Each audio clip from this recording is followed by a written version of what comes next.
রাজ্য রাজনীতিতে সাম্প্রতিককালে ব্যাপক চর্চিত নাম হুমায়ুন কবির। মুর্শিদাবাদে বাবরি মসজিদের ভিত্তিপ্রস্তর স্থাপন করার পাশাপাশি নিজের দলও খুলেছেন তিনি। ইতিমধ্যেই হুমায়ুন কবির নিজের দল আমজনতা উন্নয়ন পার্টির 153 জন প্রার্থীর নাম ঘোষণা করেছেন।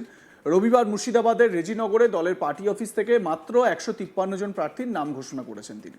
তবে অনেকেই প্রশ্ন তুলছেন, রাজ্যের অন্যতম দুই হাই ভোল্টেজ কেন্দ্র ভবানীপুর ও নন্দীগ্রামে কি প্রার্থীর নাম ঘোষণা করেছেন হুমায়ুন কবির? এ প্রসঙ্গে হুমায়ুন বলেন, এই দুই কেন্দ্রে আমাদের দলের কোনো সংখ্যালঘু মুখকে প্রার্থী করা হবে, তবে এখন আমরা প্রার্থীর নাম ঘোষণা করছি না। উল্লেখ্য, নিজের নতুন রাজনৈতিক দল প্রতিষ্ঠার পর হুমায়ুন কবির ঘোষণা করেছিলেন মুর্শিদাবাদের বেলডাঙ্গা এবং রেজিনগর বিধানসভা কেন্দ্র থেকে প্রতিদ্বন্দ্বিতা করবেন তিনি। কিন্তু দিন কয়েক আগে সাংবাদিকদের মুখোমুখি হয়ে হঠাৎই সেই সিদ্ধান্ত পরিবর্তন করেন হুমায়ুন।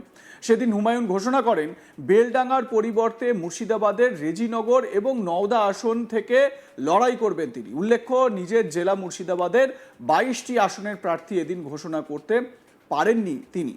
মুর্শিদাবাদ জেলার 22টি বিধানসভা কেন্দ্রের মধ্যে মাত্র 10টি কেন্দ্রে নিজের দলের প্রার্থীদের নাম ঘোষণা করেছেন হুমায়ুন। বাকি 12টি কেন্দ্রে পরে প্রার্থীদের নাম ঘোষণা করবেন বলে জানিয়েছেন তিনি। আর তিনি নিজে লড়ছেন রেজিনগর এবং নওদা বিধানসভা কেন্দ্র থেকে। উল্লেখ্য, রাজ্যের মোট 182টি কেন্দ্রে প্রার্থী ঘোষণার কথা থাকলেও এদিন 153 জন প্রার্থীর নাম ঘোষণা করেন হুমায়ুন কবির। হুমায়ুন কবির এ প্রসঙ্গে কি বলেছেন শুনে নিন তার মুখেই। পেন্ডিং, যদিও নাম আমি ডিক্লেয়ার করেছি একজন মহিলা, তার উপরে অকথ্য পেশার বা নির্যাতন গত দুদিন ধরে করেছে। তিনি এসছেন সাহস নিয়ে, তবু আমি আপাতত পেন্ডিং। এটা 25 তারিখে ভবানীপুর আর নন্দীগ্রাম দুজনই মুসলিম প্রার্থী হবে। মমতা ব্যানার্জির বিরুদ্ধেও মুসলিম প্রার্থী হবে ভবানীপুরে, এবং শুভেন্দু অধিকারীর বিরুদ্ধেও মুসলিম প্রার্থী হবে। দুটোই আমি পেন্ডিং রাখলাম, সবটা 25 তারিখ ক্লিয়ার করব। 284 নম্বর দুবরাজপুর এসি বীরভূম সুভাষিস দাস। এবার আমাদের মুর্শিদাবাদ 70 রেজিনগর হুমায়ুন কবির, 71 বেলডাঙ্গা সৈয়দ আহমেদ কবির হবে। সৈয়দ করে দিয়েছি, সৈয়দ আহমেদ কবির 71 বেলডাঙ্গা। 74 নওদা হুমায়ুন কবির। 72 বহরমপুর সুকবর মোল্লা। ওর আর একটা নাম আছে আসিক ইকবাল।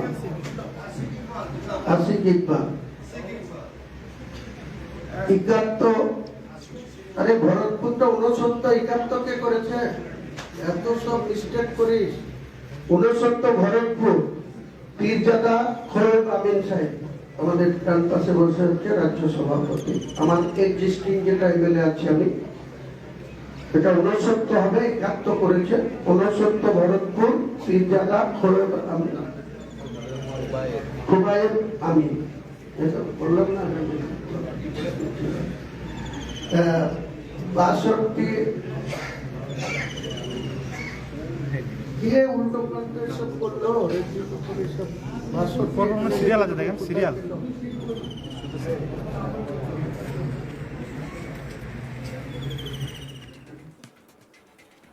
আমার সহকর্মী সব্যসাচী ব্যানার্জি এ বিষয়ে তার প্রতিবেদনে কি বলছেন শুনুন। 2026-এর বিধানসভা নির্বাচন আসতেই প্রত্যেকটি রাজনৈতিক দলই তাদের প্রার্থী পদ ঘোষণা করছেন।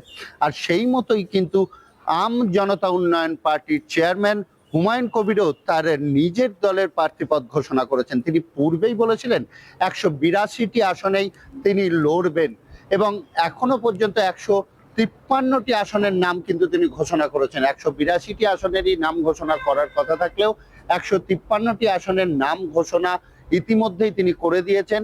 সেই প্রার্থী তালিকা কিন্তু তিনি ঘোষণা করেছেন সাংবাদিকদের মুখোমুখি হয়ে। তার পাশাপাশি তিনি কথাও জানিয়েছেন যে দুটি হেভিওয়েট প্রার্থী দাঁড়িয়েছে। একটি হচ্ছে ভবানীপুরে, যেখানে লড়াই বিরোধী দলনেতা শুভেন্দু অধিকারীর সাথেই মমতা বন্দ্যোপাধ্যায়, এখনো পর্যন্ত দুটি প্রার্থী ঘোষণা করা হয়েছে তৃণমূলের পক্ষ থেকেই। মমতা বন্দ্যোপাধ্যায় ওখানেই প্রতিদ্বন্দ্বিতা করছেন ভবানীপুর কেন্দ্রে, এবং সেই কেন্দ্রেই কিন্তু শুভেন্দু অধিকারীও বিজেপির হয়ে প্রতিদ্বন্দ্বিতা করছেন, এবং সেই সিটে আম জনতা উন্নয়ন পার্টিরও কিন্তু একটি প্রার্থী থাকছে, সংখ্যালঘু মুখ এবং হেভিওয়েট প্রার্থী থাকবে, এমনটাই কিন্তু তার পক্ষ থেকে জানানো হচ্ছে। পাশাপাশি নন্দীগ্রাম, যেখানে কিন্তু বিজেপির হয়েই প্রতিনিধিত্ব করছেন আসন্ন 26-এর নির্বাচনে শুভেন্দু অধিকারী, সেখানেও কিন্তু সংখ্যালঘু মুখ দিচ্ছেন আম জনতা উন্নয়ন পার্টির চেয়ারম্যান হুমায়ুন কবির, সেখানেও একটি সংখ্যালঘু মুখ কিন্তু বসাবেন। যদিও তাদের নাম তিনি ঘোষণা করেননি, তবে চমক থাকছে এমনটাই কিন্তু বোঝা যাচ্ছে যে হেভিওয়েট প্রার্থী কিন্তু এই দুটি কেন্দ্রেই দেয়া হচ্ছে। 153 জনের তালিকা ঘোষণা করেছেন হুমায়ুন কবির বিধানসভা নির্বাচনে, এবং তার মধ্যে কিন্তু এই দুটি কেন্দ্রকেও তিনি এখনো পর্যন্ত তালিকার মধ্যে রাখেননি। তবে তিনি সরাসরি জানিয়েছেন যে ভবানীপুর এবং নন্দীগ্রাম দুটি কেন্দ্রেই সংখ্যালঘু মুখ, তার দল থেকেই সংখ্যালঘু মুখ হেভিওয়েট প্রার্থী থাকবে, যারা কিন্তু প্রতিদ্বন্দ্বিতা করবে এক জায়গায় শুভেন্দু অধিকারীর সাথে সরাসরি, অপর জায়গাতে কিন্তু ভবানীপুরে মুখ্যমন্ত্রী মমতা বন্দ্যোপাধ্যায়, শুভেন্দু অধিকারী যে হাই ভোল্টেজ বিধানসভা কেন্দ্র, সেইখানেই কিন্তু হেভিওয়েট প্রার্থী দিতে চলেছেন হুমায়ুন কবির। এমনটাই কিন্তু তিনি জানিয়েছেন যে দুটি কেন্দ্রেই তার সংখ্যালঘু প্রার্থী থাকবে, এবং কাদেরকে তিনি দাঁড় করাতে চলেছেন সেটা কিন্তু এখনো পর্যন্ত তিনি জানাননি, সেটা চমকই রেখেছেন, এবং পরবর্তীকালে এই চমকও কিন্তু তিনি দেবেন। এখন দেখার যে এই দুই কেন্দ্রে, ভবানীপুর কেন্দ্র এবং নন্দীগ্রামের কেন্দ্রে, কাদেরকে প্রার্থী হিসেবে ঘোষণা করছেন হুমায়ুন কবির, কোন হেভিওয়েট প্রার্থী এই দুটি বিধানসভা কেন্দ্রে প্রতিদ্বন্দ্বিতা করছে। একদিকে যেমন বিরোধী আসন, অপরদিকে হচ্ছে শাসক দল।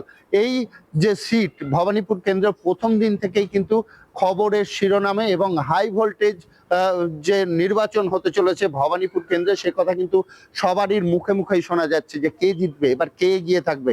মুখ্যমন্ত্রী মমতা বন্দ্যোপাধ্যায় যেখানে তৃণমূলের কংগ্রেসের হয়ে প্রতিনিধিত্ব করছেন, সেখানেই কিন্তু বিরোধী দলনেতা শুভেন্দু অধিকারী, তিনিও কিন্তু সেই ভবানীপুর কেন্দ্রেই দাঁড়িয়েছেন, এবং তিনিও একদিক থেকে হুঁশিয়ারি বার্তা যেমন দিচ্ছেন, তেমনি পাল্টা হুঁশিয়ারি বার্তাও কিন্তু তাকে শুনতে হচ্ছে।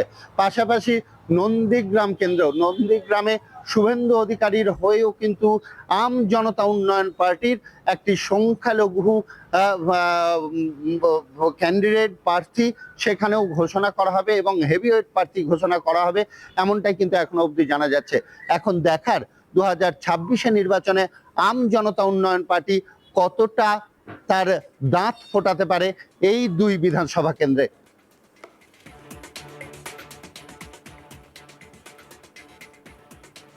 লাইক, কমেন্ট, শেয়ার করে আপনাদের মতামত জানান। দেখতে থাকুন আজ তাক বাংলা। সাবস্ক্রাইব করুন আমাদের ইউটিউব চ্যানেলটি, বেল আইকন প্রেস করুন নোটিফিকেশন পেতে।